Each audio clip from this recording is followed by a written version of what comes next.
Hi friends, ఈరోజు మేము మీకు ఒక వాక్యం చెప్పబోతున్నాము. అది వింటే మీరు ఆశ్చర్యపోతారు. బతుకు తెరువు కోసం ప్రజల బట్టలు కుట్టుకునే మహోన్నత హఫీజియే ఖురాన్ అమ్మాయికి శిక్ష పడింది. ఎంతైనా ఆమె చనిపోయిన తర్వాత, సమాధి పరిస్థితి తెలిసిన తర్వాత అందరూ ఆశ్చర్యపోయారు.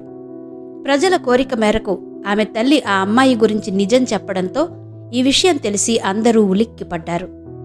ఈ కథ ముఖ్యంగా కుట్టు పని, ఎంబ్రాయిడరీ పనులు చేసే మహిళలకు, పురుషులకు ఓ గొప్ప పాఠం. నగరంలోని ఓ మారుమూల ప్రాంతంలో తన తల్లితో కలిసి నివసిస్తున్న ఫాతిమా అనే అమ్మాయి కథ ఇది. ఆమె తండ్రి చనిపోయాడు. ఫాతిమా తల్లి ఫాతిమాను ఖురాన్ చదివేందుకు ఒప్పుకునేలా చేసింది. ప్రజల బట్టలు కుట్టడం ద్వారా ఇంటి ఖర్చుల కోసం ఆమె పాఠశాల విద్య, కుట్టు పని కూడా నేర్పింది. అంటే ఆ తల్లి కూతుళ్ళు 2 పూటలా భోజనం చేయవచ్చు. ఫాతిమా చాలా కష్టపడి పనిచేసే అమ్మాయి. అయితే ఆమెకు కొన్ని కట్టుబాట్లున్నాయి. వాటిని ఆమె ఎప్పుడూ ఫాలో అయ్యేది. ఒకరోజు 2 మహిళలు ఫాతిమా వద్దకు వచ్చి రకరకాల డిజైన్స్లో బట్టలు కుట్టమని అడిగారు. అలా కుట్టాలంటూ ఫాతిమాకు సైగలు చేసి చెప్పారు. కాని ఫాతిమా తను బట్టలు కుట్టలేనని 2 పదాల్లో సమాధానమిచ్చింది.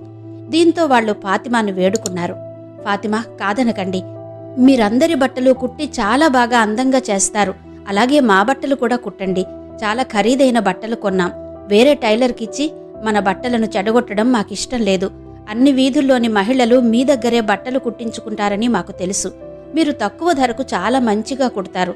ధరించడానికి కూడా చాలా బాగుంటాయి అన్నారు. కాని మీరు చెబుతున్నట్టుగా నేను అలాంటి బట్టలు కుట్టను. ఆ దుస్తుల్లో ఫుల్ స్లీవ్స్ కనిపిస్తాయి. పాదాలు కనిపించేలా షల్వార్ డిజైన్ కూడా ఉంటుంది.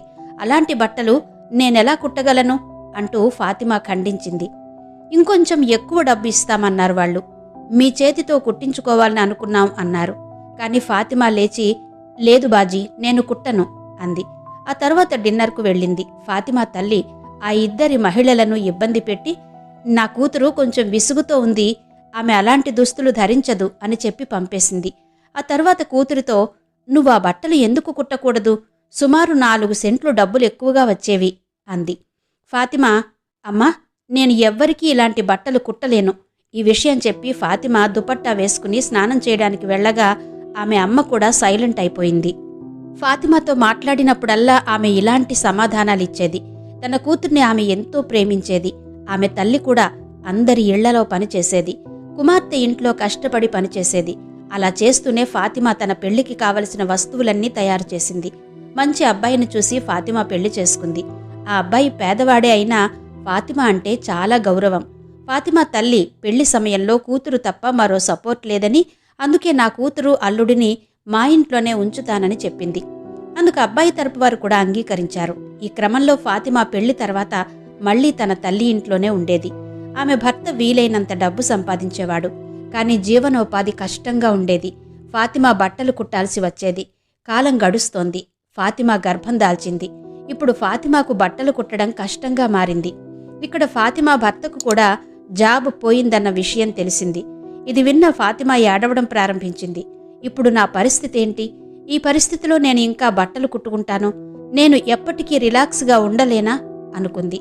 అయితే ఫాతిమా భర్త మాత్రం ఫాతిమా విషయంలో చాలా జాగ్రత్తలు తీసుకున్నాడు.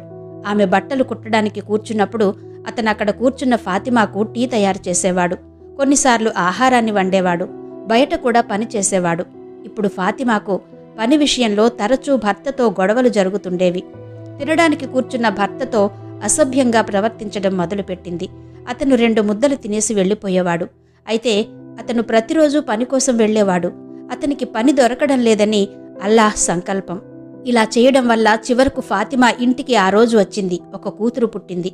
చిన్నారిని చూసి ఫాతిమా భర్త, ఫాతిమా తల్లి ఎంతో సంతోషించారు.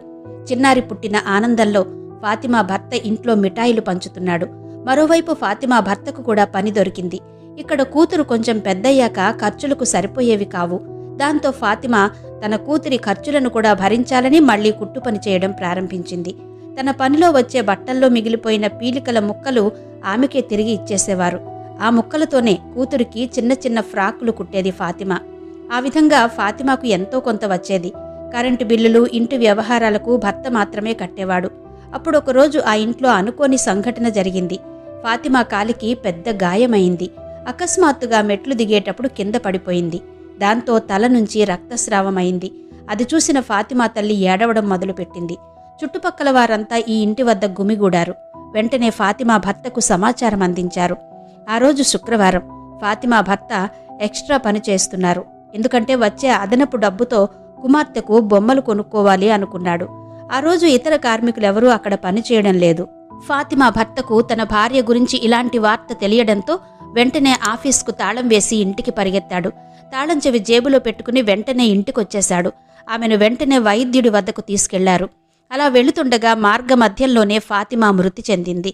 ఫాతిమా భర్త ఫాతిమా గురించి బాధతో ఏడుస్తుండగా ఫాతిమా తల్లి కూడా భోరున విలపిస్తోంది. అది అమాయకమైన అమ్మాయి, తల్లిపాలు తాగే పసిపిల్లను ఒంటరిని చేసింది అనుకున్నారంతా. ఇదంతా తలుచుకుంటూ మరింత బిగ్గరగా ఏడవసాగాడు. ఫాతిమా ఆకస్మిక మరణం పట్ల అందరూ విచారం వ్యక్తం చేయడం ప్రారంభించారు. యవ్వనంలో ఒక అమ్మాయి ఇలా విడిచి వెళ్లిపోతుందని ఎవరికి తెలుసు? అందరూ ఫాతిమా నీతిని స్తుతిస్తూ ఆమె గురించి గొప్పగా చెప్పుకున్నారు. ఆమె ఎంత ఉదాత్తమైనదో, ఆమె ఇంటికి ఒక సైనికురాలిగా ఆమె శ్రద్ధగల వ్యక్తి అని అందరికీ తెలుసు. అందరూ భర్తను కూడా ప్రశంసిస్తున్నారు. ఫాతిమా తల్లి భర్త భోరున విలపించారు. వారిద్దరూ అసహనానికి గురయ్యారు. అప్పుడు ఫాతిమా అంత్యక్రియలు నిర్వహించారు. ఫాతిమాను శ్మశాన వాటికకు తీసుకెళ్లి ఖననం చేశారు. ఆమెను ఖననం చేసే సమయంలో ఆమె భర్త సమాధిలోకి దిగాడు. అదే సమయంలో జేబులో నుంచి తాళాలు బయట ఆ సమాధిలో పడ్డాయి. పని నుంచి వస్తూ తెచ్చేసిన తాళాల గురించి భర్త మర్చిపోయి ఇంటికి తిరిగొచ్చాడు. సాయంత్రం అందరూ తమ తమ ఇళ్లకు వెళ్లారు. అందరూ వెళ్లిపోయిన తర్వాత ఇల్లు పూర్తిగా నిర్మానుష్యంగా మారింది. ఫాతిమా కుట్టు యంత్రాన్ని ఆమె ముందు ఉంచారు. దీనిని చూసిన ఆమె తల్లి గతంలో వితంతు అయినందుకు బాధగా ఉందని, ఇప్పుడు కుమార్తె పోయిందని పదే పదే ఏడవడం ప్రారంభించింది. 89 వయస్సులో ఒంటరిగా మిగిలిపోయానన్న బాధ పదే పదే వెంటాడుతోంది. ఫాతిమా భర్త ఫాతిమా తల్లిని జాగ్రత్తగా చూసుకోవాల్సి వచ్చింది. తన కుమార్తెను కూడా జాగ్రత్తగా చూసుకుంటున్నాడు. ఫాతిమా తల్లి చెప్పేది, ఇప్పుడే నా కూతురు బట్టలు కుట్టడం మొదలుపెట్టింది. అసలు ఎందుకిలా అయింది? తన కూతురు ఇప్పుడు ఈ లోకం నుంచి వెళ్లిపోయిందంటే ఆమె తల్లి నమ్మలేకపోయింది. ఫాతిమా చిన్న కూతురు కూడా ఏడుస్తుండడంతో ఫాతిమా భర్త ఆమెను ఇంకా జాగ్రత్తగా చూసుకోవాలనుకున్నాడు. కానీ ఇప్పుడు తన భార్య పోయిన దుఃఖంలో ఉన్నాడు. కాబట్టి అతను రాబోయే 3 రోజులు నేను పనికి రానని యజమానికి చెప్పాలనుకున్నాడు. ఆ తర్వాత ఫాతిమా భర్త తన జేబును తాకగానే జేబులో తాళాలు లేవు. దాంతో ఆశ్చర్యపోయాడు. తాళాలు ఎక్కడ పడిపోయాయి అని చాలా ఆలోచించిన తర్వాత తాళాలు జేబులో పెట్టుకున్నట్టు అతనిలో మెదిలింది. ఫాతిమా తల్లి కూడా తన అల్లుడి బాధాకరమైన ముఖాన్ని చూస్తోంది. ఏమైంది బాబూ అంది. అప్పుడు, అమ్మా, నా జేబులో తాళం ఎక్కడ పడిపోయిందో నాకు తెలియట్లేదు, శ్మశానంలో పడిపోయాయి అనుకుంటున్నా అన్నాడు. అదే సమయంలో అతను సమాధిలోకి దిగినప్పుడు తాళాలు సమాధిలో పడిపోయాయని అనుకుంటున్నా అని ఆలోచిస్తున్నాడు. అదే సమయంలో కాంట్రాక్టర్ చాలా కఠినాత్ముడు కావడంతో తీవ్ర మనస్తాపానికి గురయ్యాడు. మనిషి మీద కన్నా తన పని గురించే అతని ఎక్కువ శ్రద్ధ ఉన్నందున చిన్న తాళం చెవి కూడా పోగొట్టుకున్నా ఊరుకునేవాడు కాదు. అప్పుడే కాంట్రాక్టర్ ఫోన్ వచ్చింది అనుకుంటూ పొద్దున్నే కుర్రాళ్లను పనిలో పెట్టాల్సి ఉందని చెబుతూ రాత్రికి రాత్రే తాళాలు ఇవ్వమని అడిగాడు. అది విన్నా షాక్ అయ్యాడు. తాళాలు ఎక్కడో పడిపోయాయని కూడా చెప్పలేకపోయాడు. పొద్దున్నే తాళాలు తీసుకొచ్చి ఇస్తాను అని మాత్రమే చెప్పాడు. ఇప్పుడు రాత్రికి రాత్రే తాళాలు వెతకాల్సి వచ్చింది. చాలా ఆలోచించిన తర్వాత శ్మశానం వైపు వెళ్లాడు. రాత్రి 12 గంటలయింది. ఫాతిమా కూతురు అమ్మమ్మతో కలిసి నిద్రిస్తోంది.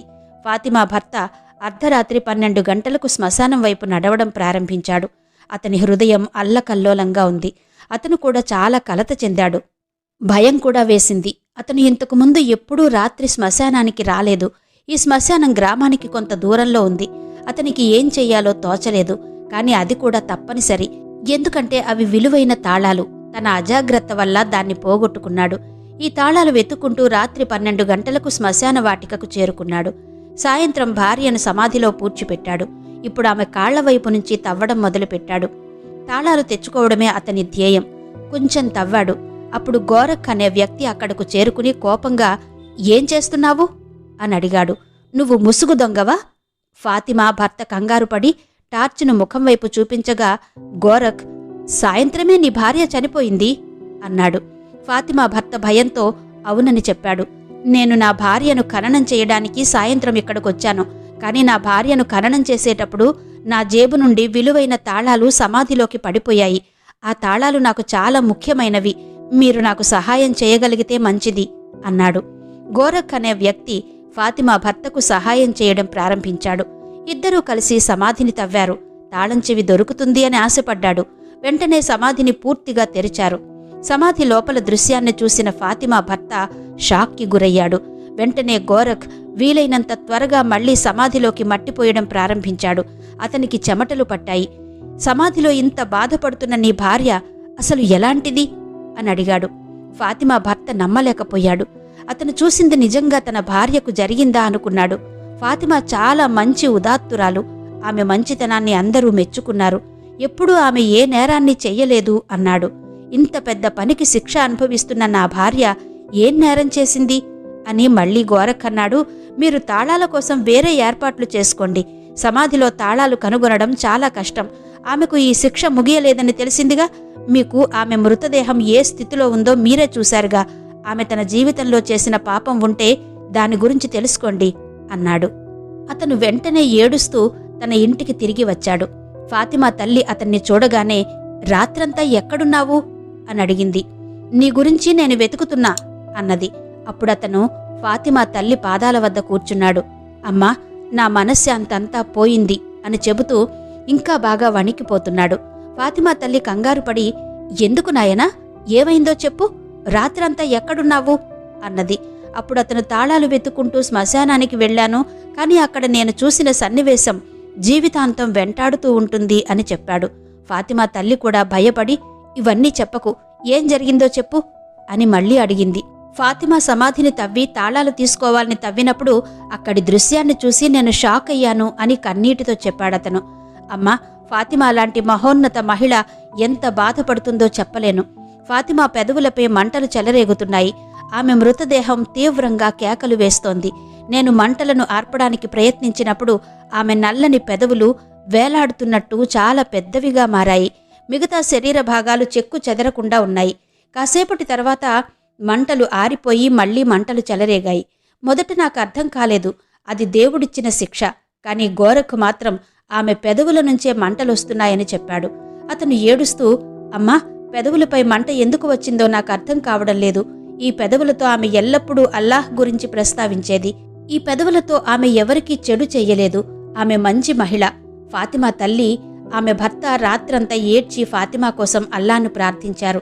అయితే ఈ విషయం మొత్తాన్ని కూడా మసీదు ఇమాంకి అంతా మౌనంగా చెప్పి, నా కూతురికి ఏమైందో, నా కూతురికి ఎందుకిలా జరుగుతోందో తెలుసుకోండి అని అడిగింది. ఆమె ఏమైనా తప్పు చేసిందా అని అడిగాడు. ఇమాం సాహెబ్ చాలా ఉదాత్తమైన మరియు బాగా తెలిసిన వ్యక్తి. అతను ఖచ్చితంగా సహాయం చేస్తాడు అని చెప్పింది. ఈ సమస్యకు ఎవరైనా పరిష్కారం కనుక్కోగలిగితే అది ఇమాం సాహిబ్ మాత్రమే. అతను ప్రార్థనకు వెళ్ళినప్పుడు ప్రార్థన తర్వాత అతను మసీదులోని ఇమాం సాహెబ్ను ఆపి ఒంటరిగా ఏడుస్తూ మొత్తం విషయం చెప్పాడు. అది విన్న అతను, నేను ఫాతిమా తల్లిని కలవాలనుకుంటున్నాను అన్నాడు. అతను ఇమాం సాహెబ్ను తన ఇంటికి తీసుకొచ్చాడు. ఆమెను ఫాతిమా తల్లికి పరిచయం చేశాడు. ఇమాం సాహెబ్ అడిగాడు, అమ్మా, ఫాతిమా తన నోటితో ఏదైనా అబద్ధం చెప్పిందా అని అడిగాడు. ఫాతిమా తల్లి మాట్లాడుతూ, లేదు, నా కూతురు కుట్టు పని మాత్రమే చేసేది. చుట్టుపక్కల తిరగడానికి లేదా తన స్నేహితులను తన వద్దకు ఆహ్వానించడానికి ఆమెకు ఎక్కడ సమయముంది అని చెప్పింది. అది విన్న ఇమాం సాహెబ్ అడిగిన ఓ ప్రశ్న ఫాతిమా తల్లికి షాక్ ఇచ్చింది. ఫాతిమా ఒకరి ఆస్తిని తన వద్ద ఉంచుకునేదని, అంటే కొన్ని మిగిలిపోయిన దుస్తులు దాచేదని చెప్పింది. ఫాతిమా తల్లి మాట్లాడుతూ, ఫాతిమా మిగిలిన బట్టలు, దారం గురించి అన్నీ దొంగిలించేదని, తనకు కావలసిన బట్టలు కావాలని అడిగేదని చెప్పారు. ఇమాం సాహెబ్ ఇలా అన్నాడు, అటువంటి పొరపాటు జరిగి ఉండవచ్చు. దానివల్ల ఆమె పెదవుల మీద మంటలు చెలరేగుతున్నాయి అని చెప్పాడు.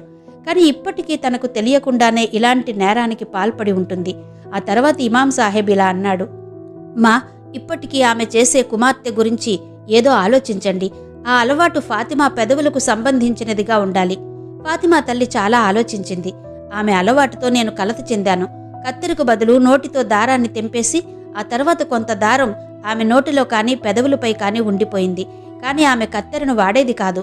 ఆపై అదే దారాన్ని నోటితో బయటకు ఉమ్మివేసేది. అలాంటి అలవాటు సరికాదని చాలాసార్లు ఆమెకు వివరించాను. కానీ ఆమె తన అలవాటులో దృఢంగా స్థిరపడింది. ఇది విన్న ఇమాం సాహెబ్, అయితే ఈ శిక్ష దానివల్ల జరిగి ఉండవచ్చు అన్నాడు. ఎందుకంటే ఫాతిమా చనిపోయినప్పుడు అంతకంటే ముందు ఆమె లేచి బట్టలు కుట్టుకుంటూ మెట్ల వైపు వెళ్ళింది. బహుశా చనిపోయే సమయంలో ఆ దారాన్ని నోట్లో వేసుకుని ఉండవచ్చునని, దాని కారణంగా అతనిపై వింతలు జరుగుతున్నాయని అన్నారు. మిగిలిపోయిన బట్టలు, వస్తువులు ఆమె తిరిగి ఇచ్చేది కాదు. దాంతో ఆమెకు ఈ దుస్థితి వచ్చింది. దానికి ఆమె క్షమాపణలు చెప్పాలి. ఇది విన్న ఫాతిమా తల్లి చాలా కలత చెందింది. ఇది చాలా సాధారణమైన విషయం, కానీ ఈ కారణంగా ఫాతిమాకు ఇంత కఠినమైన శిక్ష ఉంటుందా అని మనసులో అనుకుందామె. అప్పుడు ఫాతిమా తల్లి తన ఇంట్లో ఫాతిమా కుట్టిన బట్టలన్నీ సేకరించింది. ఫాతిమాకు ఉన్న ఈ చిన్న అలవాటు గురించి అందరికీ చెప్పడం ద్వారా ఫాతిమా క్షమాభిక్ష కోసం చేతులు జోడించింది. అయితే అదంత పెద్ద విషయం కాదు. దాంతో వారంతా ఆమెను క్షమించారు. కొందరి దృష్టిలో అది నేరం కూడా కాదు.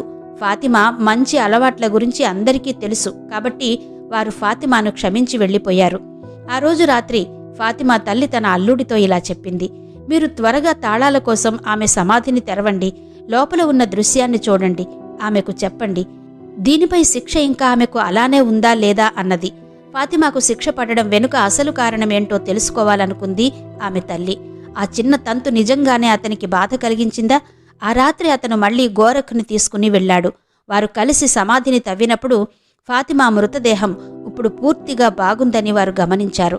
వింతగా ఏమీ లేదు. ఇంకా అతను తాళాలు కూడా ఆ సమాధిలోనే కనిపించాయి.